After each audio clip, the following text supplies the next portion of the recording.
MBBS in just 16 lakhs. Kyrgyzstan, Central America, Russia, Georgia. Orbit Global Education.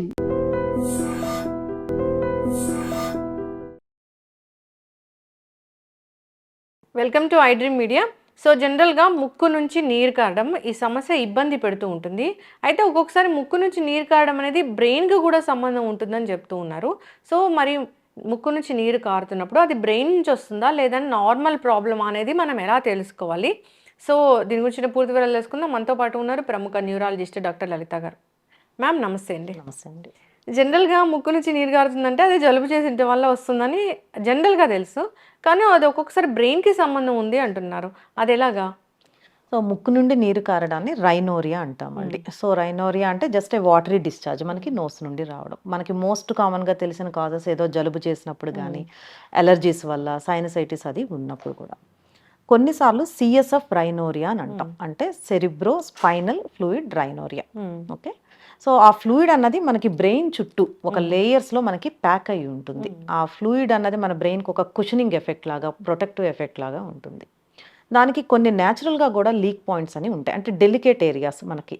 So ఈ brain కింద ఇక్కడ మనకి ముక్కుకి బ్రెయిన్కి మధ్య ఉన్న బోన్ అన్నది కొంచెం డెలికేట్గా ఉండే అవకాశం ఉంటుంది.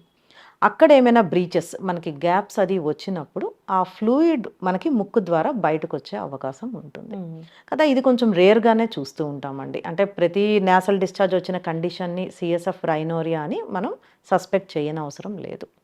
ఈ రెండిటికి కొన్ని డిఫరెన్సెస్ ఉంటాయి. సిఎస్ఎఫ్ రైనోరియాలో మనకు వచ్చేది సెరిబ్రోస్పైనల్ ఫ్లూయిడ్, సిఎస్ఎఫ్ అంటే అది ఒక వాటరీ లాంటి డిశ్చార్జ్ అనమాట. మనకి ట్రాన్స్పరెంట్గా క్లియర్గా ఉండే నీరు ఎట్లా చుక్క చుక్క పడుతుందో అట్లా పడే అవకాశం ఉంటుంది.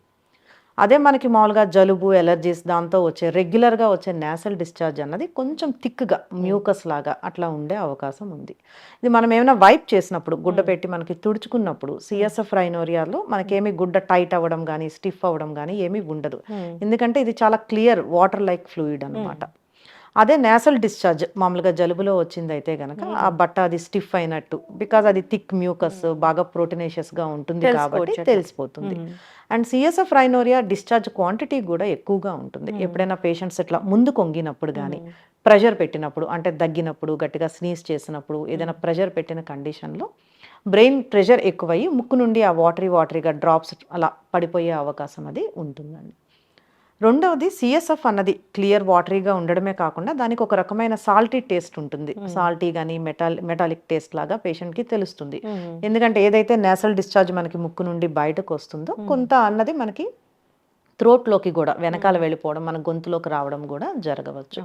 సో ఆ టేస్ట్ కానీ, వాటరీ డిశ్చార్జ్ ఎక్కువ క్వాంటిటీ రావడం, మనకి ముందుకు బెండ్ అయినప్పుడు ఎక్కువ డ్రాప్స్ లాగా పడిపోవడము, తుడుచుకున్నప్పుడు బట్ట ఎట్లా ఉంటుంది మనకి, వీటన్నిటి బట్టి మనం ఈ సిఎస్ఎఫ్ రైనోరియానా లేదా రెగ్యులర్ నేసల్ డిశ్చార్జా అని మనం డిఫరెన్షియేట్ చేయవచ్చు. ఓకే, సో ఇట్లా వస్తుంది, ఓకే బ్రెయిన్ నుంచి వస్తుందని అర్థమైంది అన్నప్పుడు అసలు ట్రీట్మెంట్ అంటే ఏముంటుంది?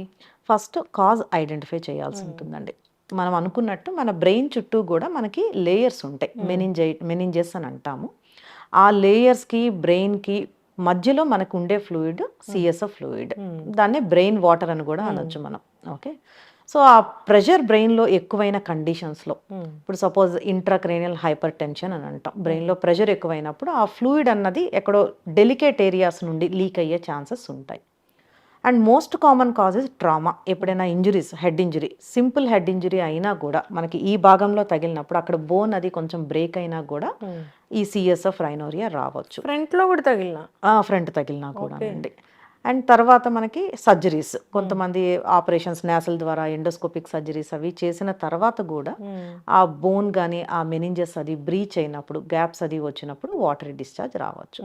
ఈ మూడు అన్నది మోస్ట్ కామన్గా మనం చూస్తూ ఉంటాం. ఒకటి ఏమైనా injuries, head trauma, and second surgeries తర్వాత మూడవది బ్రెయిన్లో ప్రెషర్ పెరగడం అన్నది ఏమైనా గడ్డలు, ట్యూమర్స్ వాటి వల్లైనా అయి ఉండొచ్చు. ఇంకా ఏ కారణాలు లేకుండా కూడా కొంతమందికి ఉంటుంది, దాన్ని ఇడియోపతిక్, మనకి తెలియదు, మనం ఆ కాజ్ ఐడెంటిఫై చేయలేకపోవచ్చు. ఓకే, సో మరి దీన్ని తగ్గించవచ్చా? తగ్గించవచ్చు అండి. అంటే ఫస్ట్ మనం ఇనీషియల్‌గా కాజ్ ఇవాల్యుయేట్ చేసుకొని, మనకేమి ఇబ్బందికరమైన కారణాలేమీ లేవు అనుకుంటే, ఇనీషియల్‌గా కన్జర్వేటివ్ మేనేజ్‌మెంట్ అంటే మనకి బెడ్ రెస్ట్ చెప్పడం, హెడ్ అండ్ తల కొంచెం ఎత్తు పెట్టుకుని ఉండమని చెప్పడం, స్ట్రెయిన్ అవ్వకుండా, దేనికి ముక్కకుండా, ప్రెషర్ పెట్టకుండా ఉండడం, బ్రెయిన్‌లో ప్రెషర్ తగ్గించే కొన్ని టాబ్లెట్స్ అవి ఇవ్వడం ద్వారా మేనేజ్ చేయవచ్చు. ఓకే. ఇదే ట్రామా తర్వాత ఒకవేళ హెడ్ ఇంజరీ తర్వాత సిఎస్ఎఫ్ రైనోరియా వస్తే దానికి మనకి సర్జికల్ థెరపీస్ అవి ఉంటాయి. ఎక్కడైతే మనకి బోన్ అది గ్యాప్ వచ్చిందో, మన బ్రెయిన్ లేయర్స్ గ్యాప్ వచ్చిందో దాన్ని సర్జరీ ద్వారా మనకి క్లోజ్ చేసే అవకాశం ఉంటుంది. అంటే యూజువల్గా ఎండోస్కోపిక్ సర్జరీస్ ద్వారా దాన్ని ఈజీగా క్లోజ్ చేసేయచ్చండి. కొంతమందికి మనకి ఎండోస్కోపిక్ కాకుండా ఓపెన్ సర్జరీస్ కూడా అవసరం పడవచ్చు. ఓకే. ఎప్పటికీ హెడ్ అనేది బాగుండాలి, బ్రెయిన్ అనేది బాగుండాలి, ఇలాంటి లీకేజెస్ అసలు ఇలాంటివి ఏం జరగకూడదంటే ఎట్లాంటి జాగ్రత్తలు సో తీసుకోవాలి? బ్రెయిన్ లీకేజ్ అన్నది మనం అనుకున్నట్టు కామన్ కండిషన్ అయితే కాదండి. కొంత ఐడెంటిఫైబుల్ కాజెస్ మెజారిటీ పేషెంట్స్లో మనకు ఉంటాయి. సో స్పెసిఫిక్ ప్రివెంటివ్ థెరపీస్ అంటూ దానికి మనం చెప్పలేం.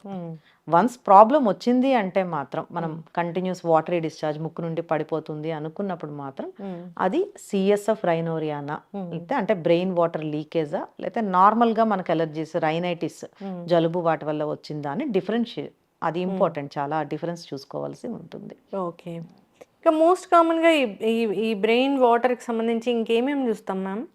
ఆ వాటర్ ఏదైతే మనకి ముక్కు నుండి పడుతుందో దాన్ని మనం కలెక్ట్ చేసి దాన్ని మనం ల్యాబొరేటరీకి పంపించి కొన్ని టెస్టులు కూడా చేయొచ్చండి డయాగ్నోస్ చేయడానికి. సో దాంతోపాటు మనం ఎంఆర్ఐ స్కానింగ్ కానీ లేదా సిటీ సిస్టర్నోగ్రఫీ అని చెప్పి కొన్ని టెస్ట్లు ఉంటాయి. అంటే మనకి ముక్కు నుండి వస్తున్నట్టు తెలిసినా కూడా ఎగ్జాక్ట్గా ఆ లీకేజ్ పాయింట్ ఎక్కడ ఉంది, ఎందుకు వచ్చింది అన్న దానికి స్కాన్ ఖచ్చితంగా అవసరం పడుతుంది. ఎంఆర్ఐ చేయించుకోవాలి, అసలు బ్రెయిన్లో ఏం జరుగుతుందో తెలుసుకోవాలంటే? ఎంఆర్ఐ చేయించుకోవాలండి. ఎంఆర్ఐ మనకి మోర్ సెన్సిటివ్ అనమాట సిటీ స్కాన్తో పోలిస్తే.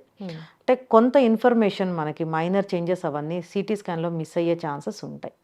సో ఇలాంటి కండిషన్స్లో ఫస్ట్ ఎంఆర్ఐ స్కానింగ్ అన్నది చాలా యూజ్ అవుతుంది. కానీ ఎంఆర్ఐ అంటే ఇప్పుడు మాలాంటి వాళ్ళు కూడా భయపడుతూ ఉంది, మనం చూస్తున్నాము. ఎందుకంటే అంటే రకరకాల కేసెస్ మనం చూసాము. వెస్ట్ గోదావరిలో ఒకటి పేస్ మేకర్ పెట్టుకుంటే ఎంఆర్ఐ మిషన్లోకి వెళ్ళి చనిపోయిన పేషెంట్ని, ఇప్పుడు యూఎస్లో ఒక చోట చైన్ వేసుకొని వెళ్తే ఎంఆర్ఐ మిషన్ లాగేసుకుంది. అంత భయపడుతూ కొంచెం ప్యానిక్ సిచ్యువేషన్ అయితే ఉంది. అంటే ఎంఆర్ఐ అన్నది మనకి basically magnetic based scanning imaging. అంటే ఆ స్కాన్ జరుగుతున్నప్పుడు మనకి మ్యాగ్నెటిక్ వేవ్స్ అవి వస్తాయి. సో ఏవైతే ఫెర్రో మ్యాగ్నెటిక్ కాంపౌండ్స్ ఉంటాయో అంటే మనకి ఐరన్ మనకి ఇలాంటి అదర్ కాంపౌండ్స్ ఏదైతే మ్యాగ్నెట్ ద్వారా అట్రాక్ట్ అవుతాయో వాటిని వీలైనంత వరకు అవాయిడ్ చేస్తామండి. అంటే మనం ఎంఆర్ఐ స్కాన్లోకి తీసుకునేటప్పుడు ఖచ్చితంగా చెక్ లిస్ట్ ఉంటుంది. మనకి బాడీ మీద కానీ వేసుకునే వాటిల్లో మెటల్స్ అవేమీ లేకుండా ఖచ్చితంగా ఆ గౌన్ ఎంఆర్ఐ సూట్కి తగ్గట్టు ఆ గౌన్ అది వేసుకోవాలి. వాళ్ళ సెల్ఫ్ డ్రెస్సెస్ వాటితో కూడా అలౌ చేసేది ఉండదు. అది మ్యాగ్నెటిక్ డిటెక్టర్ అని కూడా ఉంటుంది యాక్చువల్లీ స్కాన్కి వెళ్లే ముందు. దాంతో మన బాడీ మొత్తం ఒకసారి చెక్ చేసి ఏమైనా మ్యాగ్నెటిక్ ఫెర్రోమాగ్నెటిక్ సరిపోతుందండి అది. సో దాంతో చెక్ చేసి అసలు ఆ ఫెర్రోమాగ్నెటిక్ కాంపౌండ్స్ ఉన్నాయా లేదా అని చూసి మన ప్రికాషన్స్ తీసుకుని స్కానింగ్లోకి మోస్ట్ ఆఫ్ ద టైమ్స్ పంపిస్తాం. అండ్ ఇంప్లాంట్స్ ఉన్నప్పుడు సపోజ్ డెంటల్ ఇంప్లాంట్స్ అని కానీ లేదా ఆర్థోపెడిక్ బోన్ విరిగితే ఇంప్లాంట్స్ ఇవన్నీ కూడా అంటే recent ones are all MRI compatible. ఒకప్పుడు ఓల్డ్ ఇంప్లాంట్స్ అన్నవి ఎంఆర్ఐ కంపాటబుల్ కాదు. ఇప్పుడు సపోజ్ హార్ట్ వాల్స్ కూడా ఉంటాయండి, మనకి వాల్ చేంజ్ చేశారంటారు. అవి కూడా రీసెంట్గా వచ్చిన ఇంప్లాంట్స్ అన్నీ కూడా ఎంఆర్ఐ కంపాటబుల్, వాటితో ప్రాబ్లం ఉండదు.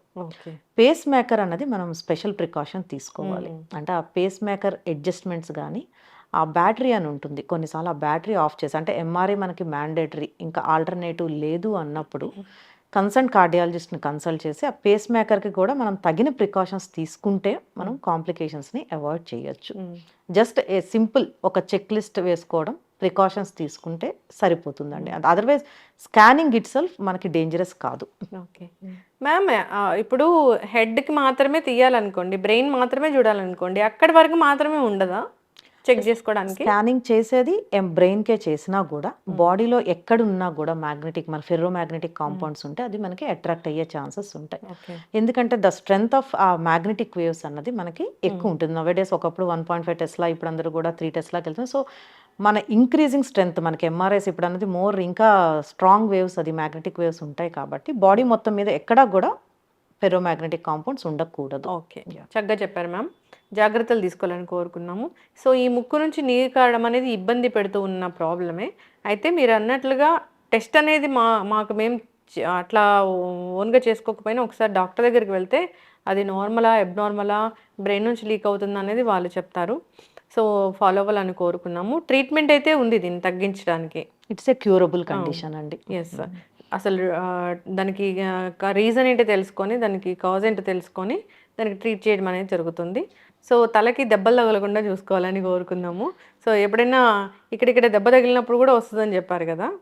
ఆఫ్టర్ సింపుల్ హెడ్ ఇంజరీ, ఏదో కింద పడిపోయాము తగిలింది అనుకున్నప్పుడు కూడా మనకి ఈ ముక్కు నుండి వాటర్ కారుతుంది అంటే డెఫినెట్గా ఈ సిఎస్ ఆఫ్ రైనోరియాని సస్పెక్ట్ చేయాల్సి ఉంటుందండి. ఎస్, చక్కటి ఇన్ఫర్మేషన్ మ్యామ్. మనం ఈ న్యూరో ఇష్యూస్కి సంబంధించి సిరీస్ అనేది కంటిన్యూ చేద్దాము. సో ఫాలో అవ్వాలని కోరుకుందాం. ధన్యవాదాలు మ్యామ్. Thank you.